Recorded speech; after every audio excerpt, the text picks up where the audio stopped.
ಎಚ್ಚರ ಬಂಧುಗಳೇ ಎಚ್ಚರ. ಸಾಧುವಿನ ಮಾರುವೇಷ ಹಾಕಿಕೊಂಡು ಕಳ್ಳನೊಬ್ಬ ತನ್ನ ಕೈ ಚಳಕ ತೋರಿಸಿದ ಘಟನೆ ಮಂಗಳೂರಿನ ಕಾರ್ ಸ್ಟ್ರೀಟ್ ನಲ್ಲಿರತಕ್ಕಂಥ ಶುಭಾಂಗಿ ಜ್ಯುವೆಲರ್ಸ್ನಲ್ಲಿ ಮಠ ಮಧ್ಯಾಹ್ನ ನಡೆದಿರತಕ್ಕಂಥದ್ದನ್ನು ನೀವು ಇಲ್ಲಿ ಕಾಣಬಹುದು, ಈ ವಿಡಿಯೋದಲ್ಲಿ ವೀಕ್ಷಿಸಬಹುದು. ತನ್ನ ಸ್ವರ್ಣಾಭರಣದ ಮಳಿಗೆಯಲ್ಲಿ ಗ್ರಾಹಕರಿಗಾಗಿ ಕಾಯುತ್ತಿದ್ದ ವೇಳೆಯಲ್ಲಿ ಈ ಕಳ್ಳನ ಎಂಟ್ರಿ ಆಗುತ್ತೆ. ಅವನಿಗೆ ಒಂದಷ್ಟು ಹಣವನ್ನು ಕೊಟ್ಟು ಕಳಿಸೋಣ ಅನ್ನುವ ವೇಳೆಯಲ್ಲಿ ಮಾತಿಗಿಳಿದಂತಹ ಸಾಧುವಿನ ಮಾರು ವೇಷದಲ್ಲಿ ಇರತಕ್ಕಂಥ ಈ ವ್ಯಕ್ತಿ ಅವರಿಗೆ ನಿನಗೆ ಮುಂದೆ ಬರಕತ್ತಾಗುತ್ತೆ, ಒಳ್ಳೇದಾಗುತ್ತೆ ಅಂತ ಹೇಳಿ ಮಾತಿಗೆ ಇಳಿಯುತ್ತಾನೆ. ಹೀಗೆ ಮಾತನಾಡುತ್ತಾ ತನ್ನ ಜೋಳಿಗೆಗೆ ಕೈ ಹಾಕಿ ಯಾವುದೋ ಒಂದು ವಸ್ತುವನ್ನು ಹೊರಗಡೆ ತೆಗೆಯುತ್ತಾನೆ. ಈ ವಸ್ತುವನ್ನು ಸ್ವೀಕರಿಸಿ ನಿಮ್ಮ ಪರಿವಾರಕ್ಕೆ ಬಹಳ ಒಳ್ಳೆಯದಾಗುತ್ತೆ ಅಂತ ಹೇಳಿ ರೀಲ್ ಬಿಡ್ತಾ ಆ ವಸ್ತುವನ್ನು ಆ ಮಹಿಳೆಯ ಕೈಗೆ ಇಡುತ್ತಾನೆ.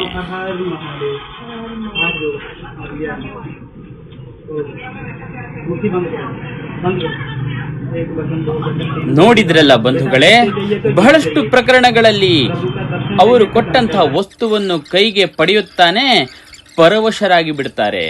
ಅವರು ಹೇಳಿದಂತೆ ಕೇಳಲಿಕ್ಕೆ ತೊಡಗಿ ಬಿಡ್ತಾರೆ. ಆದರೆ ಈ ಪ್ರಕರಣದಲ್ಲಿ ತನ್ನ ಮಂತ್ರ ತನ್ನ ತಂತ್ರ ಫಲಿಸದ ಕಾರಣ ಮತ್ತೊಂದು ಸಲ ಆ ಮಹಿಳೆಯೊಂದಿಗೆ ಮಾತಿಗಿಳಿಯುತ್ತಾನೆ ಈ ಮಾರು ವೇಷದಲ್ಲಿರತಕ್ಕಂಥ ಕಳ್ಳ.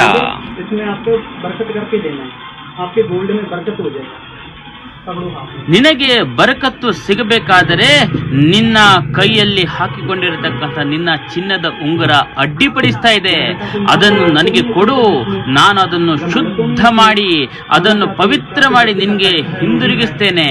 ಆವಾಗ ನಿನ್ನ ಜೀವನದಲ್ಲಿ ಬರಕತ್ತು ಬಹಳ ಚೆನ್ನಾಗಿರುತ್ತೆ ನಿನ್ನ ಜೀವನ ಅಂತ ಹೇಳಿ ಮೋಡಿ ಮಾಡಿಕೊಂಡು ಅವಳ ಕೈಯಿಂದ ಅವಳ ಕೈಯಲ್ಲಿದ್ದ 4 ಗ್ರಾಮ್ ಚಿನ್ನದ ಉಂಗುರವನ್ನು ಪಡಿತಾನೆ. ಅದೇನೋ ಮಂತ್ರ ತಂತ್ರ ಮಾಡ್ತಾನೆ. ತಂತ್ರ ಆ ಚಿನ್ನದ ಉಂಗುರವನ್ನು ನಿನ್ನ ಪರ್ಸ್ನಲ್ಲಿಟ್ಟು ಬಂದ್ ಮಾಡಿಬಿಡು, 20 ನಿಮಿಷದ ನಂತರ ನಿನಗೆ ಬರಕತ್ತು ಕಾಣುತ್ತೆ, ಚೆನ್ನಾಗಾಗುತ್ತೆ ಅಂತ ಹೇಳಿ ಅಲ್ಲಿಂದ ಓಡೋ ಪ್ರಯತ್ನ ಮಾಡ್ತಾನೆ. ಅಷ್ಟೊತ್ತಿಗಾಗಲೇ ಆ ಕಳ್ಳ ಅವಳ ಆ ಉಂಗುರವನ್ನು ಎಗರಿಸಿಕೊಂಡು ತೆಗೆದುಕೊಂಡು ಹೋಗಿ ಆಗಿತ್ತು. ತದನಂತರ ಪರ್ಸ್ನಲ್ಲಿ ನೋಡಿದರೆ ಚಿನ್ನದ ಉಂಗುರ ಇಲ್ಲ. ಅವನನ್ನು ಹುಡುಕಿಕೊಂಡು ಹಿಂಬಾಲಿಸಿಕೊಂಡು ಆ ಮಹಿಳೆ ಅಂಗಡಿಯಿಂದ ಹೊರಗೆ ಬಂದು ನೋಡಿದರೆ ಆತ ಆವಾಗಲೇ ಎಸ್ಕೇಪ್ ಆಗಿ ಬಿಟ್ಟಿದ್ದ. ಈ ಪ್ರಕರಣವನ್ನು ಕೈಗೆತ್ತಿಕೊಂಡಂತಹ ಪೊಲೀಸರು ಈ ಖದೀಮನ ಶೋಧವನ್ನು ಈಗಾಗಲೇ ಆರಂಭಿಸಿದ್ದಾರೆ. ಎಲ್ಲಿ ಹೋಗ್ತಾನೆ? ಖಂಡಿತ ಸಿಕ್ಕೇ ಸಿಗ್ತಾನೆ. ಇಂಥ ಪಾಪಿಗಳನ್ನು ಮಟ್ಟ ಹಾಕಲೇಬೇಕಾಗಿದೆ.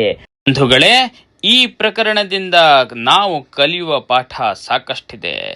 ಇಂತಹ ಆಗಂತುಕರನ್ನು ಆದಷ್ಟು ನಾವು ಹೊರಗಡೆ ಇಟ್ಟು ಮಾತನಾಡಿಸುವುದೇ ಒಳ್ಳೆಯದು ಅಂತ ತಿಳಿಸ್ತಾ ನಾವೆಲ್ಲರೂ ಸುರಕ್ಷತೆಯಿಂದ ಇರೋಣ.